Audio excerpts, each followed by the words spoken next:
What's up, guys? Welcome to the Mississippi Real Estate Podcast, hosted by Ryan Watson. And I'm Tripp Spruill, where it's all about real life, real talk, and real estate. Join us as we dive into the stories, trends, and insider tips shaping the world of Mississippi real estate. Whether you're buying, selling, investing, or you're just curious about the market, we've got all the insights you need to navigate with confidence. So if y'all are ready, let's get real.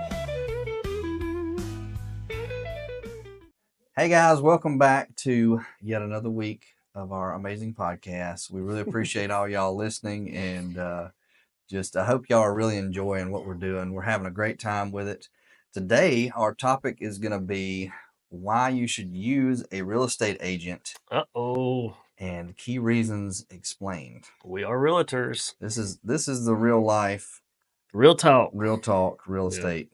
Let's talk about real talk real quick, though. Real talk. What did we just spend about an hour doing? Yeah, real talk. Real talk. This is real life right here. And look, we've been hearing y'all about the audio and the things that we've been working on.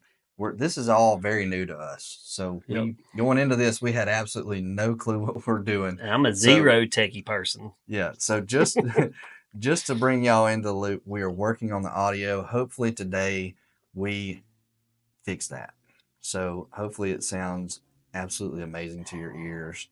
And if not, let us know. And we're always trying to make it better. Yeah. So yeah, we want you guys to have an enjoyable experience. Exactly. And so, you got to hear it if you're listening to it on a podcast station. That's right. So anyway. All right, so let's jump right into this thing and talk about our topic. Why do you need a real estate agent? Why do you need a real estate agent? Yeah, so I think we always kind of like in the realtor world, right? It's easy. We always drive down the road. We see a for sale by owner sign out there and like, what are they doing? And then, or you have the conversation with somebody. Yeah. Hey, you're going to sell your house? That's fantastic. And then they go, ho, ho, ho. Yeah, I'm going to try to do it myself. Right. And you're like, okay. And you're like, call me in a couple weeks. Yeah. When you don't have any showings. Or your phone's blowing up and you're at your 8 to 5. Yeah. So we're going to get into, so real quick, from the National Association of Realtors, just want to throw out a 2024, so last year's statistics. This is real statistics, right? Yeah, this is real numbers from the National Association of Realtors. So for sale by owners accounted for about 6% of home sales. So that's not a lot, but it sometimes, it can seem like a lot. Yeah. Sometimes us realtors, we just see signs. We're like, that's another for sale by owner. What in the world? But only 6%. So obviously not a majority or anything like that. But what goes along with that is, okay, so you had 6% in 2024 that for sale by owner. So 6%, time out. 6%. That's probably nationally.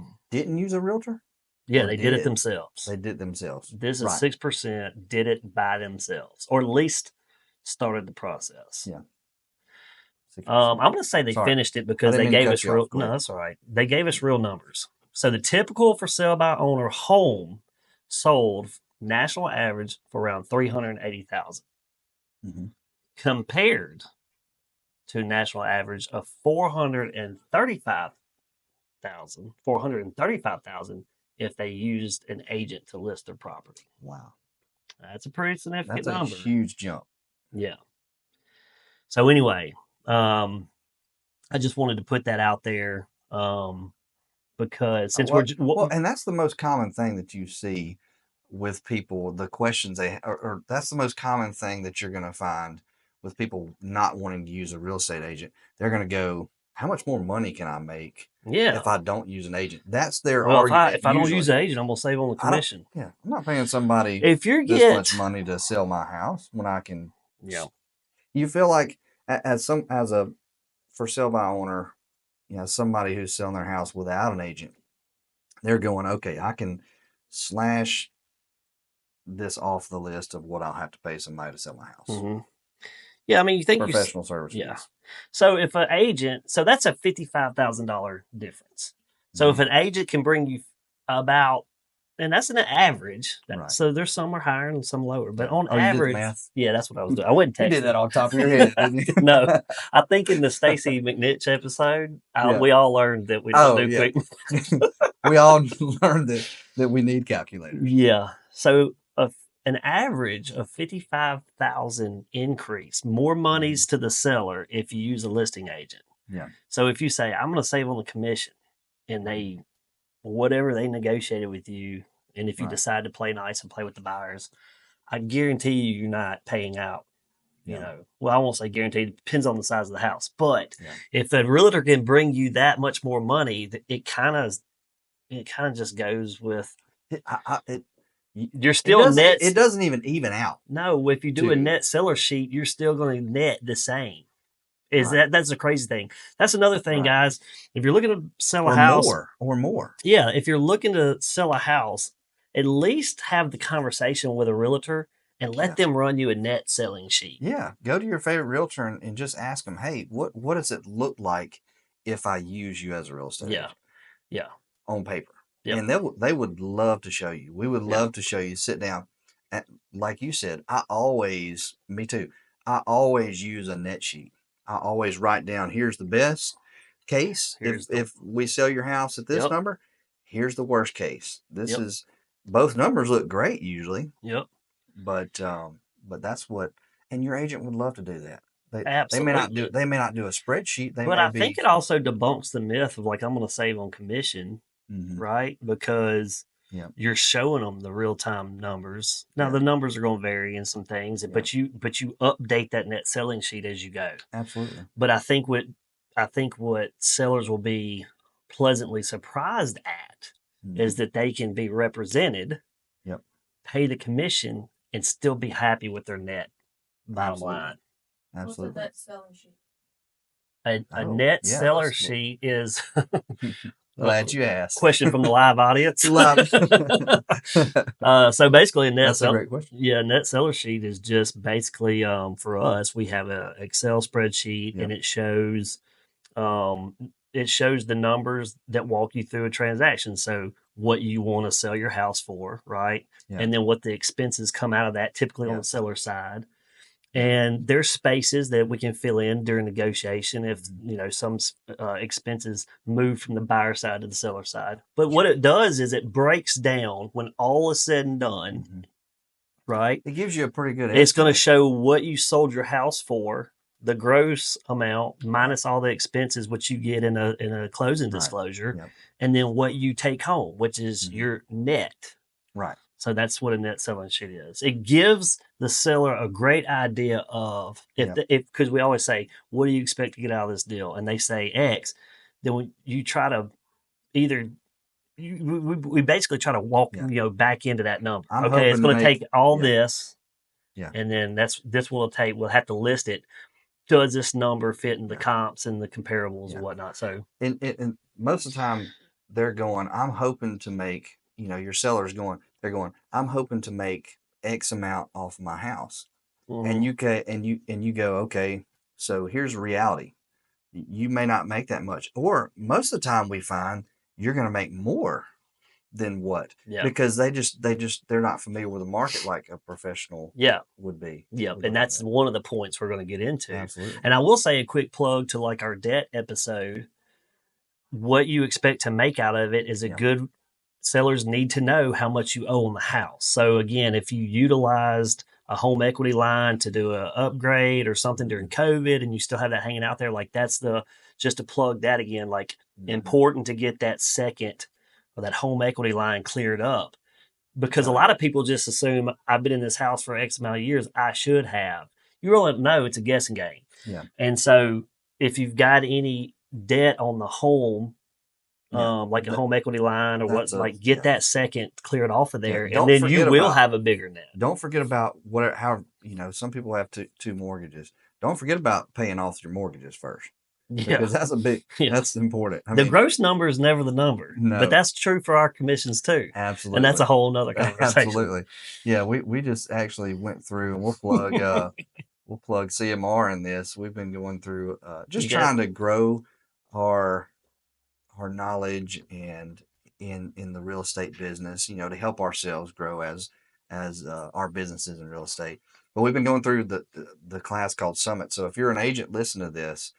Summit is offered by CMR, David Ostrander. Central Mississippi Realtors. It's a local thing. It's not a national. It's a local thing. So if you are local and you're interested in that, we'll put a link in here to how to get, if you're a realtor, caught you up need with to be that. plugged in. But it's called Summit. Yeah. Yeah. I think it's amazing. I mean, it can help with any of your businesses. Yeah. It's helped with other things as well. Yeah. Sorry, a little rabbit trail right We chase them, man. We'll chase a rabbit hole. That's okay. We're gonna pull out. We're gonna pull out back out of that rabbit hole and get back in. So why is it important to use a realtor to sell? Yeah. Well, we're gonna start out with sellers, okay? All right. So I did some notes, whatever, and so we could have some topics. So the first thing would be pricing expertise. So agents use market data and comparables to price your home competitive. Mm-hmm. What do you think about that? Yeah. I mean, here's the deal. We know excuse me.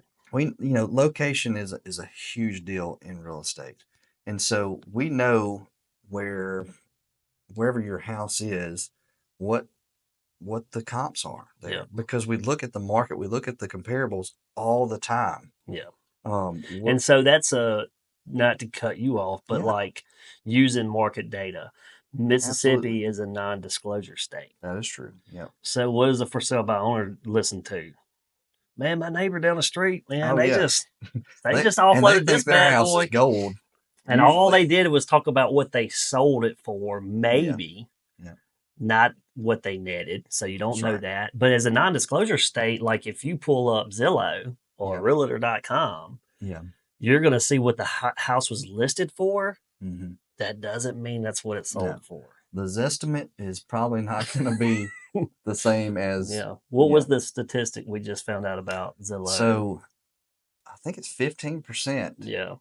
That was in this morning. Up to 40% off. I mean, I've been paying attention on the 40% part of it, but for sure it was 15%. Yeah. What was the 40% one? What was that about? I don't know. We had so much information going through. Either way, that's still...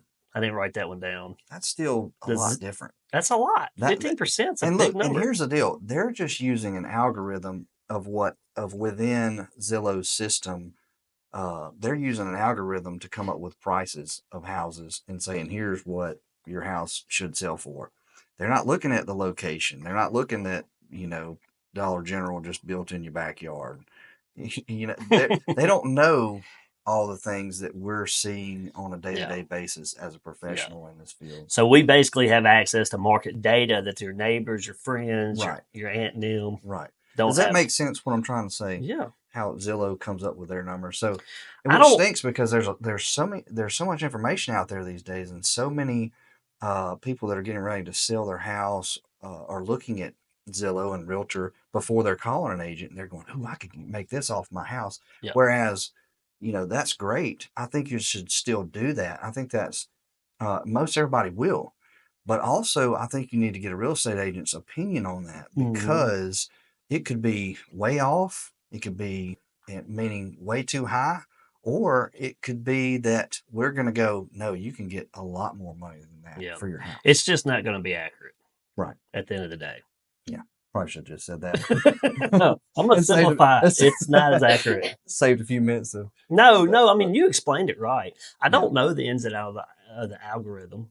Right. I don't know what and I don't think that's our job to know. No. But what we do know is that we have more market insight to what's happening in our local area. That's the real world insight. That's true of any other state. You know what I mean? But, it's just, I think you just don't need to harp on what you're hearing neighbors and whatever. I mean, there's all kind of stories. We could go in the weeds where so-and-so said they sold their house for X, and then somebody else tries to do it for sale by owner, and they're not getting, there's certain and there's so many factors that are involved as well, because their house may be updated. Your house may not be updated. Yeah. And vice versa. So anyway. So there's just so many factors. Pricing expertise. We're better at it. Yeah. Than Zillow. Yeah. I mean, I'm not trying to hate on Zillow, obviously, but... Absolutely not. I think there's a place for them. There are some discrepancies. Mm-hmm. So don't trust it. That's another reason to have a conversation with. And I want to throw out there a little disclaimer. Like, we're not hating on Zillow or any of these companies. No, there's a place for Zillow and Realtor. Absolutely. And Trulia and all the other sites. But we're just saying that don't always base your opinion on what they say of your house's value, don't just base it on have those. a conversation with a realtor. Talk to a professional. Yeah, that's why we're here. That's why we're here. That's why Marketing power. This is a good one. Ooh, this is one we like. This is in my wheelhouse right here. Marketing power. So that is professional photos. Yep. That is MLS listing. Watson Photography. Watson Photography plug. Yeah. Social media promotion. Oh, yeah. And networking. Networking to give your home more exposure. And that's a like at the end of the day, all of these, like a realtor has their marketing power. You have to believe a realtor has they do have a lot of exposure. Yeah. And absolutely. So when you use a realtor, you're getting a bigger footprint on the marketing of your home. Well, and here's what you got to understand as well is that we're not in this by ourselves. Most of the time, we know other agents out there, and so we're going to call that have buyers, and I'm going to go, man, this looks like a great house. Oh, my friend so and so that's an agent, they just were telling me they've got a buyer and they're wanting to buy a house in this neighborhood that my clients are fixing to list this house in, and so, man, there's just so much more that we have to offer as a real estate agent. Where somebody who doesn't know any real estate agents and they just want to list it in Zillow or whatever themselves. Well, and the problem is too about to like most of your for sale by owners aren't going to hire or they probably know somebody who is a professional photographer, but they're not going to hire them to take pictures. They're going to take their cell phone and go room by room, and you're going to catch. You're going to catch their. Yeah, you're going to catch things that. You get a realtor in there and be like, hey, there's an art to professional photos, and there's a truth to the fact that photos sell. I mean, that's your first impression of that home. Also, that's also saying something to your sellers too. Hey, this agent is like spending money and to market my house. Yeah. They're not just going out there and using their phone, and which. I will say this: phones are amazing, and they are come a long way. They are a competition these days with us. I mean, I'm a professional photographer as well. So is my wife, aka our producer. But there's definitely a competition in a sense with phones and what we do professionally. But what a phone can't do is consult you and tell you, hey, this phone is not a creative. Being, you know what I mean? Where we can come in and say, hey, I think this is a great idea, whatever. I don't want to get in the weeds too far because I will chase a rabbit on that one because that's what we do. And and we love we love helping people. We want to see everybody else succeed. Yeah, y'all have done amazing things for my listings, and I'm telling you, I think. Can you go in a little bit on that of how amazing we've been? I'm just kidding. I plug you all the time. I'm just kidding. Here we go. It's going to turn this into a Watson Photography commercial. I'm just kidding. But and thank you for that, by the way, publicly. Well, y'all are welcome because y'all do such a great job. So there you go, another plug. All right. Professional photos do matter, though. It's the first impression a buyer gets of your property, and like all first impressions, you want to make a good one. So realtors are going to be more inclined to use that tool. Or that tool in their toolkit, tool belt, whatever you want to say. Absolutely. MLS listing is another thing. Yeah, absolutely. We, as realtors, we pay to be in this database. We pay for a lot. that gets your house in front of a lot of people and eyes. And with us, with Weicker, like franchise companies like ourselves or, other ones out there, they'll put it out there nationally too. Yeah, we've got 500 plus offices. I don't know if it may be over 500 now around the United States. That are so that way we're capturing out of state. Yeah. So that's a plus. Your for sale by owner typically is just kind of word of mouth, Craigslist, stuff like that. They can throw it up on Zillow and stuff like that too. But our exposure is at another level. Yeah. Then you got social media promotion. Every realtor is going to throw their stuff on social media and continue to boost it and continue to promote it. And I say this all the time. And they're going to put it in networks. Like that's another thing. Realtors in these network groups that are for realtors only. Hey, I've just this listing. Here you go, guys. Who's got a buyer? Right. Well, and that's where the world is. Yeah. their own social media. Yep. That's where the world's going. Yeah. And so networking to give your home more exposure, that's to me screams open house. I don't know that many for sale by owners that are just willing to be on a Saturday and say, it's easier for that seller to leave for a couple hours if the house is not vacant and let the realtor do their thing to drive traffic into that house, whether it's a realtor open house or you do it for the public. So anyway, marketing power is we love marketing. Well, and look, that's another thing too, is you're buying somebody who is willing to go out of their way on a Saturday, away from their family, away from their kids and all the things that they could be doing on a Saturday or Sunday. Yeah. And they're going and they're sitting in your house. Well, you're jumping ahead. Am I jumping ahead? Yeah. We're getting into that. That's number 4 that I had on the list. Well, you're in a good point. We'll go to it right now. What you're talking about is time saving and convenience. You know what I mean? Yeah. That's why we're the professionals. That's why we're in the game. So you can go do the things you were just talking about. I'm going to go to dinner while these professionals go do their thing to sell my house. If little Johnny has a baseball game on Saturday, but people are wanting to come view your house, somebody's got to be there. Somebody's got to be there. Yeah. Yeah. Or somebody calls you on the phone during the week. Yeah.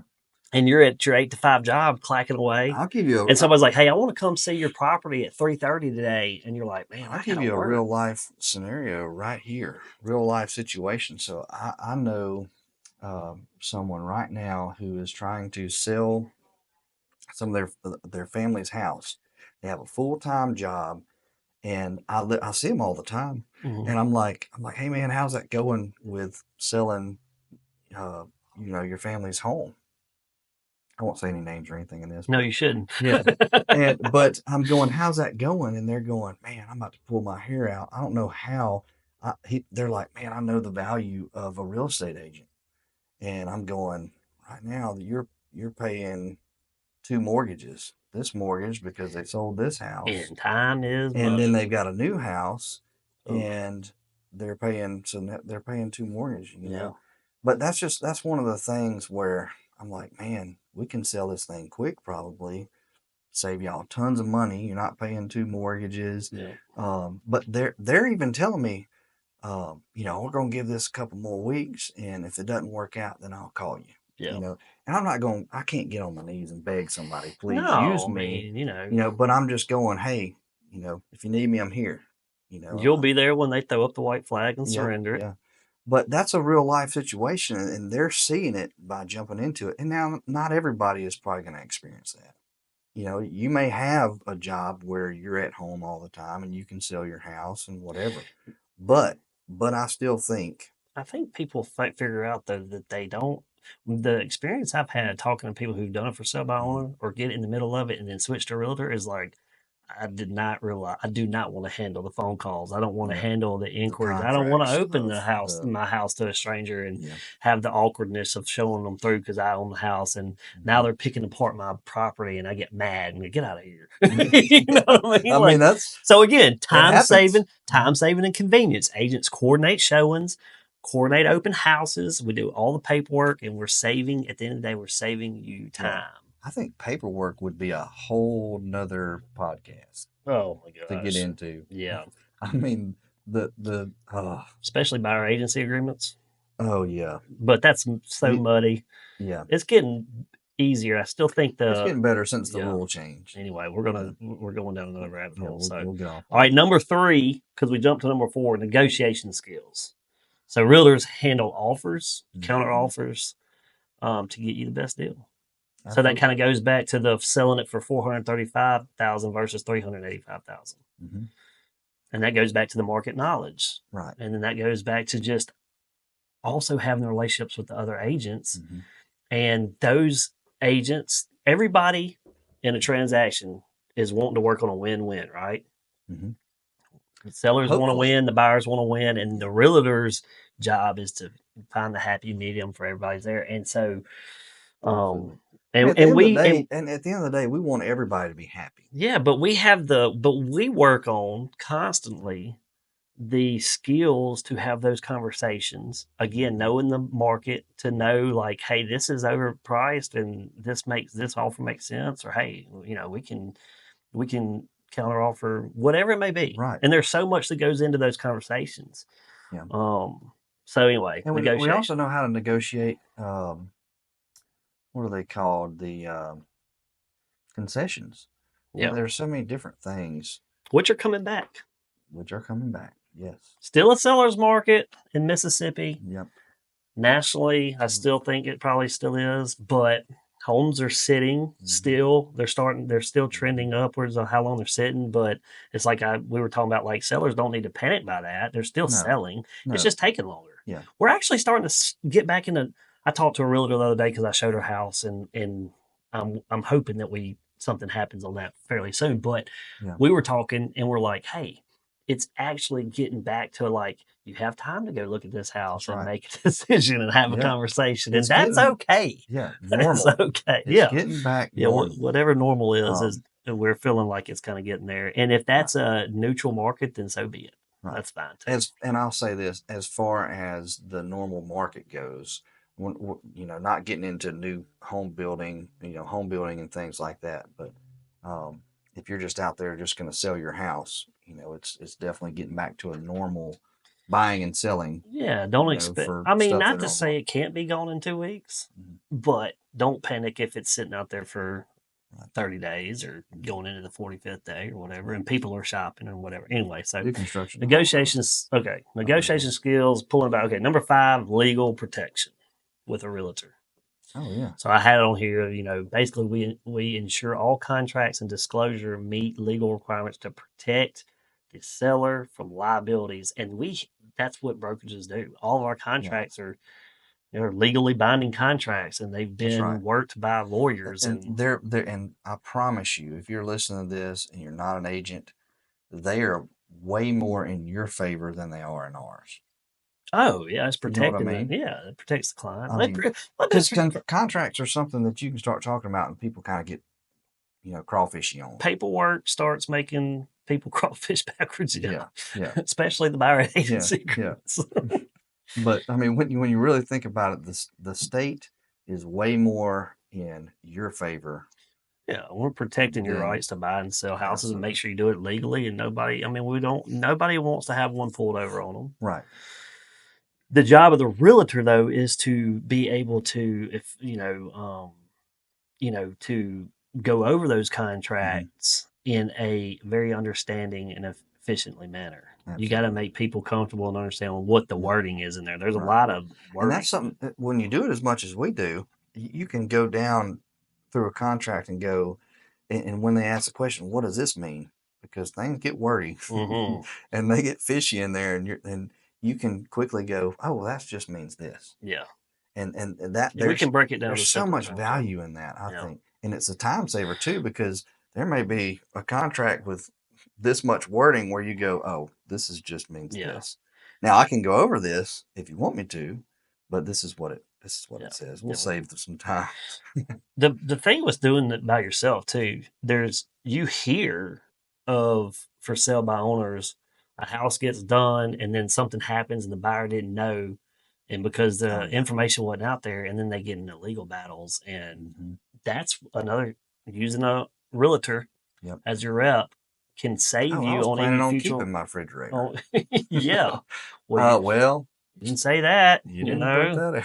What do you mean you didn't give me a property conditions disclosure statement before I came and bought the house? Like, I've had very early on in my real estate career, and I've learned.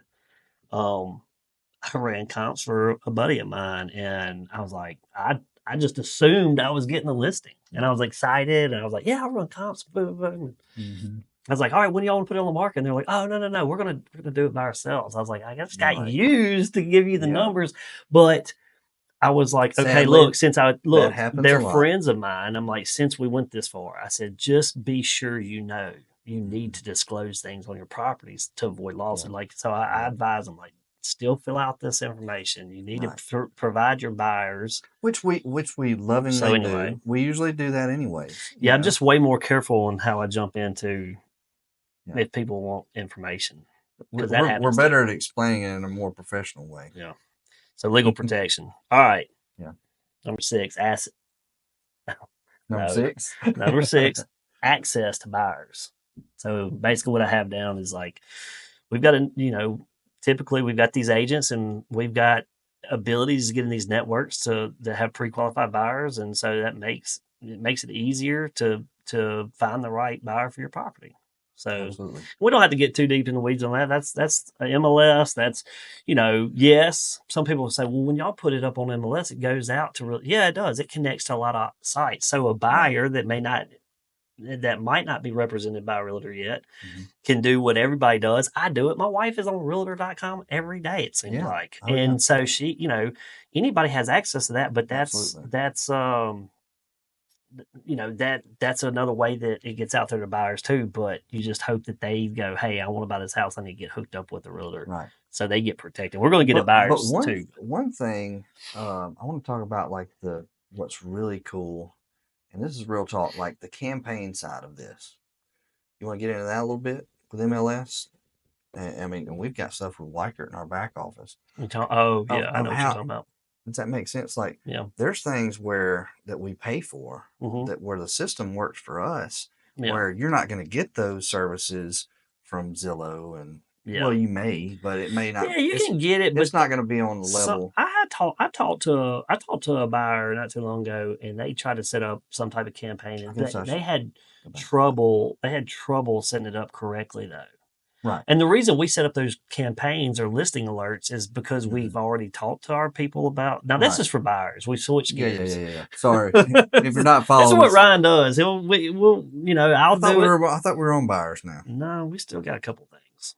Oh, we're on sellers. But let's just go ahead and say this. Okay, I'm sorry. I jumped over the buyer. I believe you can put on filters and do all this stuff, but I've had a buyer tell me before that they weren't getting what they were necessarily looking for. And then I set up a listing alert for them, and they're like, we didn't see any of these houses. But again, sitting down with a realtor, we go into more depth of what you're looking for. And on our search alerts, we can get a little bit more detailed and specific areas and houses and stuff that you might not get on. Now, I'm not saying it's a fail-safe. I'm not saying that Zillow probably doesn't have something where you're going to get what you're looking for, but and they do. They probably do. But we do have that. And the reason, they say, well, now you're telling us you're doing it automatically. Yeah, because we want to be efficient for our clients, and we still have other things doing our business, prospecting, show other houses. That doesn't mean we're not looking. We're 100% looking. Absolutely. But it gives access to the buyers. It's just one more. Where they can go, hey, I saw you sent me this email, because every time I set one up, I'm sending it to where it sends to me too. Absolutely. So if I sent you one, I can go, oh, these houses got sent to Ryan today. And then I'll say, hey, what'd you think about those houses? Absolutely. And liked them, but still looking cool, whatever. Yeah. All right, we're going to go back to sellers. All right. Back to sellers. We little jump off. This is one I'm not really good at, and I probably shouldn't admit it, but I'm being honest. Staging and presentation advice. So I'm good at, hey, this is what I feel like you should do to declutter your home for pictures and for the market. I'm not real good at staging. I'm going to just be honest. I'm a dude. Yeah, absolutely. Well, I mean, in a lot, that's a woman's world for sure. Well, I don't know if it's a woman. There's guys that have that eye. Well, they do. But here's the deal. Yeah. So staging improves your home's appeal to attract to more offers. And that's true. If you have a vacant home. Also, let me say this too. If you do have a vacant home, I'm not trying to cut you off, but there's a lot of really cool things with technology these days with AI. I've seen it. Stage your house. Yeah, on the photograph. For you. And you're like, whoa. And people are looking at it. You can kind of still tell, but at first glance, you're like, oh, that's beautiful. And you're like, wait a minute. That is weird. It is really AI, weird. Man. It's incredible these days. But that's tools and things that we know how to use and know where to go to get them. Yes, but there are realtors out there, and I need to probably brush up on this for my game. Now, I will say, in our market, we're lucky. And here in central Mississippi, especially, if there's a new construction, sometimes the builder if I'm bringing a buyer, but if I get a listing, and let's just say they've already moved and it's vacant, I mean, I know other realtors will stage it, but sometimes that house doesn't last long enough stage. So you got to gauge. A realtor can gauge that, but staging is something that a realtor will do. Yep. That a for sale by owner might not again, we're talking about why use a listing agent. Yeah. You might not think that your house is not photo ready, and that's fine. Right. But some buyers come in and they get distracted by the pictures or by your dresser that has all your trinkets for decorations or whatever. So there's ways that we can say, hey, declutter is kind of a nice way for saying let's eliminate or start moving towards moving out of the house. Some candles. Right. But staging is one where if I were to have to come into a vacant house, I'm like, oh, crud. But for those of you that are like me, you can hire a stager, but that's just a part of can you afford to add that to your marketing piece or whatnot? Yeah. So that's the bigger question. Yeah. So, but anyway, staging. From a business standpoint, as a real estate agent, you probably should go, okay, can I afford to do this? Yeah, that's a question you need to ask yourself a lot. Budget. Yeah. Budget. I hear myself a little bit over there. So anyway, staging. But yeah, no, stage. But I mean, also, we're gonna come in your house, and that sounds bad. We're taking over. Let us in. If you let us in, we're gonna come in before pictures are taken, and we're gonna say, all right, look, these personal pictures are beautiful of your family on the walls.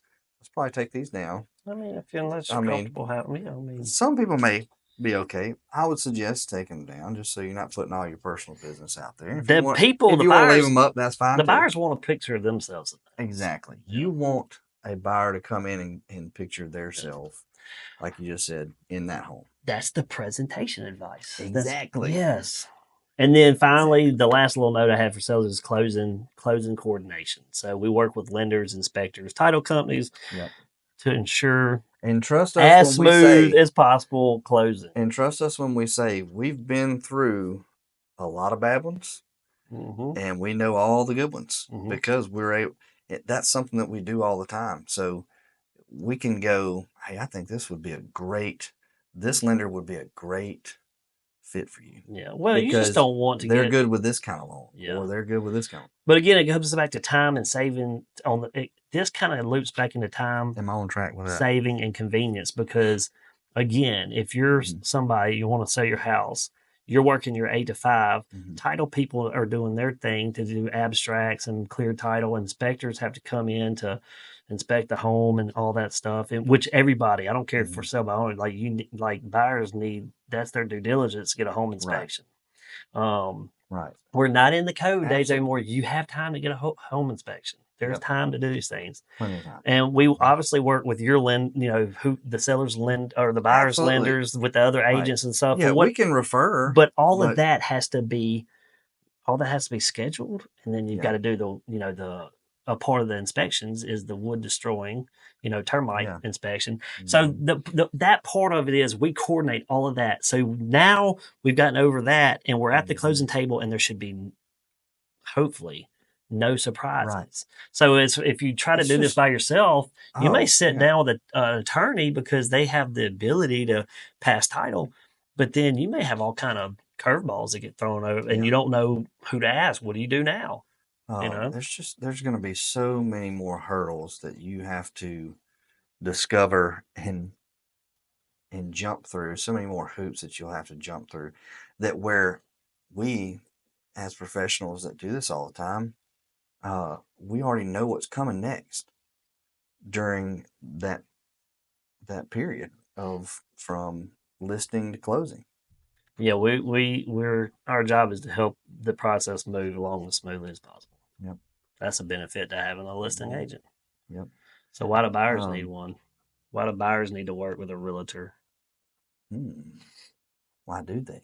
Access to listings. So agents have access. Again, we're back to the MLS and potentially off-market properties that you may not be able to find on your own. Because again, we know a lot of people that are like, well, maybe I'll sell, but not yet. But if the right person came along, you could be like, hey, Mr. and Mrs. Jane Smith, I actually have a buyer that might meet your criteria. And so anyway, so again, that's just that's that exposure. It's kind of the same with sellers, so we don't have to go back into that. Local market knowledge, same thing. Yeah. So we can help buyers understand neighborhood trends, pricing. There's that one again, and then a potential investment value. For sure, buying a home is an investment. We won't go into the weeds and the argument of like, well, it's a liability. Yep. or it's an investment. I know there's a constant for your conversation about that. Well, there's some new home buyers who've never purchased a home before. That's where we can come in and go, all right, look here's the numbers. We learned it today. Yeah. I mean, there's no stock market the stock market is not gonna make you $80,000 in a year. Yeah, that's a national. So what he's saying is that we've got about a 3 or to 4%. I've said it a million times. There's nothing appreciation. Sorry, right. The appreciation in a home, the equity that you're going to build. By the way, it's a great time to buy now because you're going to. How to better say this? The house, and if you wait a year, it's going to be more expensive. Right. That's it. Simplifying things. So what Ryan's saying is that in our meeting today, we're showing a 3 to 4% appreciation rate over the next, is what we're seeing now. So if you bought a $400,000 house by about year 5 or 6, you're going to have somewhere around the 80,000 to 100,000 in appreciation, right? Which is money equity that you could use to your next or whatever, however you want to use that money. Right. And that's another reason why you should. You said that way better than I was trying to say. We're trying to get real technical.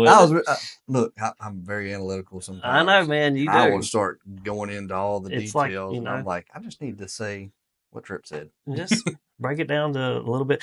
For buyers, this actually, I'm now looking at my list. I'm like, well, this is kind of oddly similar to sellers. So we got access to listing. That's the same thing. That's right. Our exposure for sellers. Right. Not local market knowledge. That's the same for sellers that we just talked about. Yep. Guidance through the process. That's kind of like the last one we talked with sellers. Right. So guidance for a buyer. Agents help with home inspections, financing, appraisals, legal paperwork, on and on and on. And here's the deal: we'll do a net sheet for a buyer as well. Come back around to. I think that's, in my opinion, the only time I've done net sheets for buyers is when I'm trying to make them understand, like, this is what I feel like the selling side's trying to get. Right. Here's what you're going to run into. Yeah. It's not as much as a seller is going to run into. Yeah.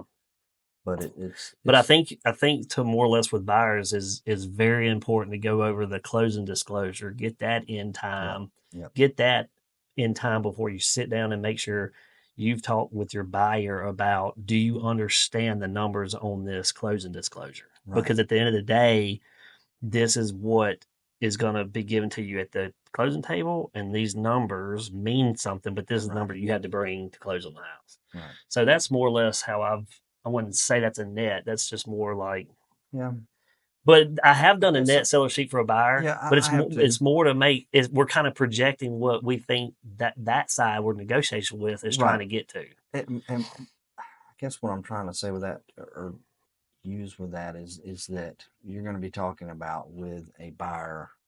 It's more or less, this is what's possibly going to be negotiated. Yeah, for sure.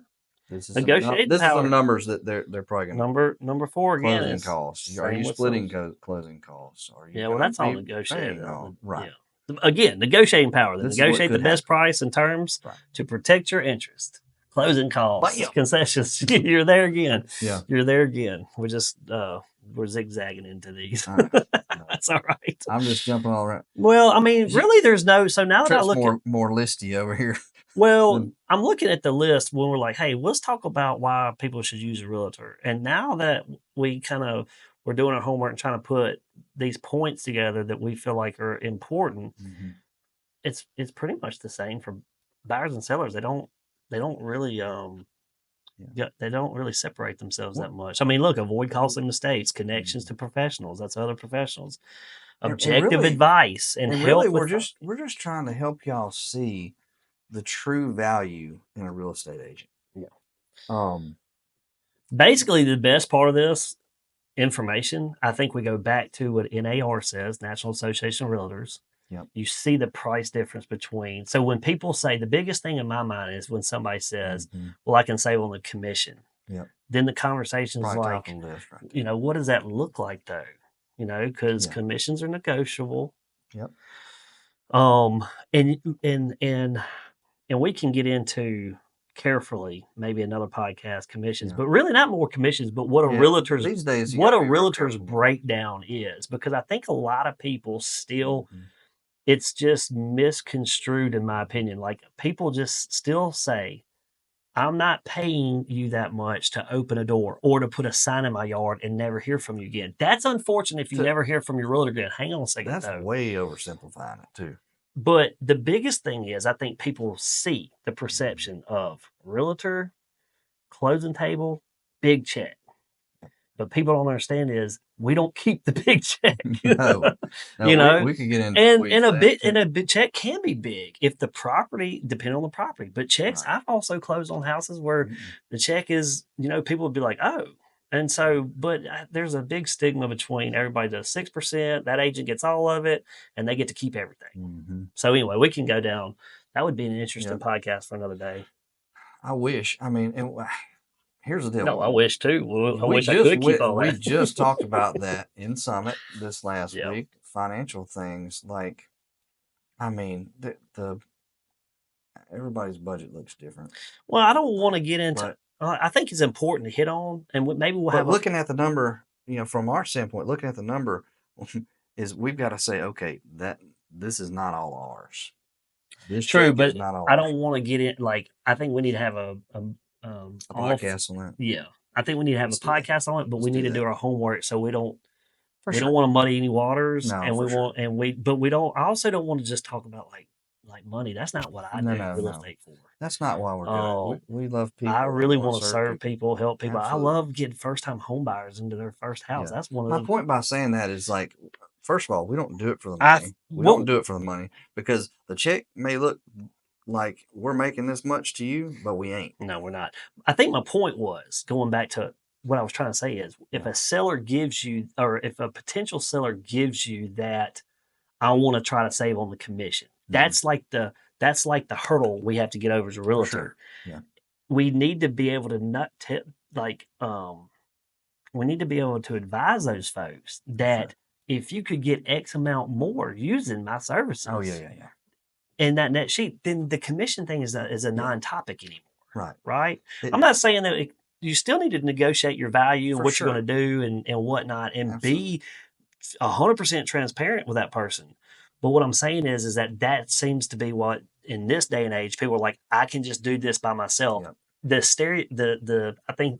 think the perception is I can list my house and go get my paycheck, and there's not that much involved with it, and that is false. No. There's so much more that goes into it. We're not selling a car. Yeah, so or a camper. That's the only thing, and that's why I said, let's do another podcast where we can maybe break down some money a little bit. Just so people know what realtors have to pay into and do for the knowledge, because we want to be honest with folks. Absolutely. But I want to break the perception. I really want to break that stereotype too. Because I want to tell you what.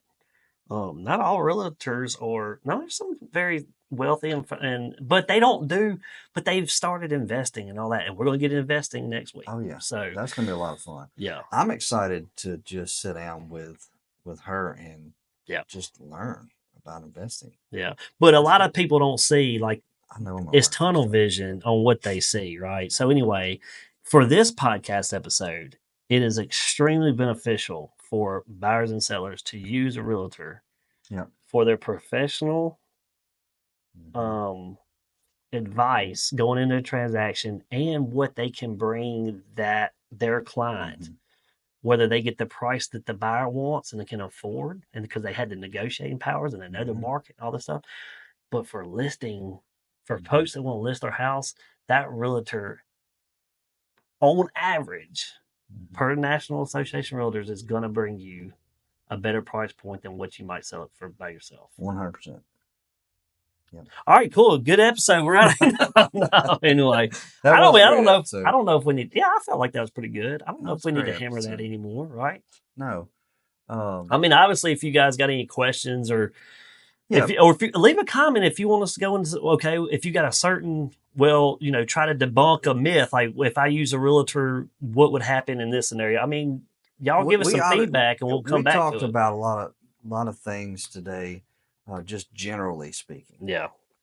So, I mean, if you want to get in the weeds of something, or get into details. Drop a comment. Obviously, we'd love to talk about that or debunk something that Whatever an opinion that you may have Yeah. about an agent, a real estate agent. We love this, and we just want to help y'all. I mean, mostly that's it. help our people out there understand all the good. All right, before we go, are we going to tell any stories today? Yeah, you're going to tell one because you've been dying to tell me. I said, don't tell me. Don't tell me yet until we get to Here's the problem. This story may not be as good as I feel like it should be. Well, you've been pumping it up for 2 weeks. Well, it applied to. All right. Well, hang on. First of all, you tried to tell me the story a couple of weeks ago, but I couldn't. I didn't have time. I actually cut you off. I was like, hey, man, tell me later. I got to go. That was it. Yeah. You had some insurance stuff or something. I had a lot of things going on. I felt like my world was on fire, and I was trying to put it out. But most days it is for real estate agents / insurance agents. Yeah. Well. Yeah. So anyway, I don't know how you do it, man. You do a phenomenal job of. It's a balancing act for sure. Balancing those two. The insurance, I feel like the insurance industry is way more on fire than the real estate. Both. I don't know how you do it, but man, I appreciate you saying that. There's days that I don't feel like I'm killing it, but I think that sells though. That's the real talk part of this. That's the real talk part. Yeah. All right, so am I going to tell this story? So then you try to tell me this week, and I was like, hey, maybe we just save it since it's going to be me and you this week on the podcast. Why don't you save it for the end of the podcast? So tell us the old man and the axe. Is that what it is? So. Is this like a parable? This or is do other people know this? This is a common story. Okay. A common, yeah. I'm all ears. It's a common story, but I don't think Tripp has ever heard it. I don't feel like so if you have, then you can tune this out and move on to the next podcast. But if you haven't heard the story of the young man and the old man. Man, the suspense is killing me. Get into it. So here we go. Without further ado. Oh, boy. There was a young man. And there was an old man. All right. Okay. And they decided to have, I don't know how this goes into it, but they decided to have a competition. There was a competition on who could cut down the most trees. And so the young man, he was fit and he was just, could swing an axe like nobody's business. Okay. He's got his, and he just had this ego where he could just freaking take down some trees. Okay. All right. And so the young man got after it. The competition started. The young man got after it, and he was just wearing trees out. Cutting trees down left and right. And every now and then, he would hear a tree fall from the old man. And so they go on and on. The competition goes on for a couple days, and they're cutting trees down. And again, the young man, he'd stop every now and he'd listen and he'd go, okay. And he'd hear a tree fall from the old man. Well, they get to the end of the competition and they get to where they say, okay, the old man cut down this many trees, the young man cut down this many trees. And they find out that the old man, who was not as fit and not as strong and gung-ho as the young man, cut down more trees than the young man. And the old man cut down. The old man did. All right. And the young man went to the old man. He said, man, I don't understand. I was wearing trees out. I was cutting all these trees. This is Ryan's version of this story, by the way. Somebody's Googling it. This ain't how it goes. Yeah, this ain't how the story goes. But this is Ryan's rendition of it. Okay. But so he gets to the old man. He said, man, how in the world did you cut down more trees than I did? You're not as fit as I am. You all these things. And the old man said, I could hear all the trees that you were cutting down and falling and everything. But he said, I took the time to sit down in between each tree and I sharpened my axe. And so he said, I kept my axe sharp. And so the moral of this is that he took the time to sharpen his axe. He was much wiser. And so he spent that time to sharpen and to it just. So it took less swings. Less swings. For him to not do this other guy was just wearing out trees. Yeah. So you told me before the podcast. What's the moral of that story? The moral of the story is I'm the old man. I'm wiser than you. I was hoping this wasn't going to go that direction. No, I'm just kidding. What's I'm kidding. all right. You are much wiser. I'll give you And that. I'm older than you. I'll give you that because I love you. Well, you told me before the podcast I might be the old man in the story. So you teed it up for me. All right. What's the moral of the story? I think I know. That's the moral of the story. That I'm wiser than you? That, I mean, take time to sharpen That's right. your skills. Yes. Take time to, stop and be patient. Yeah. And learn your skill. So instead of just going after it, yeah. And I would say to relate your story to our Let's Use a Realtor podcast today is that's what we do in our industry, right? Absolutely. If I was a doctor, I would be practicing medicine. Yep. If I was land consultant like Jordan Blissett, I would be learning about how to burn fires without burning the world up. Yep. To do controlled burns. So to your point, we sharpen our tools every day by having weekly meetings. We go to other training sessions. That's right. We're always in our local market. We're always trying to sharpen our act. Yeah. Yep. And so that's perfect. Great story. That's a great story. I think it fits great with our my favorite part is the part how I'm just wiser than you, but that was that's my takeaway. Whatever. All right, guys. I think this was a good episode. Let's take it out. Yeah, let's take it out. Yeah, take us out of here. Guys, thank y'all so much for listening today. I hope you learned a lot of things about why you should use a real estate agent and the value that we bring. And we really appreciate y'all. Please go subscribe, go like and comment and interact with what we're doing. We'd love to hear from you. Y'all have a great day. God bless. See you next week.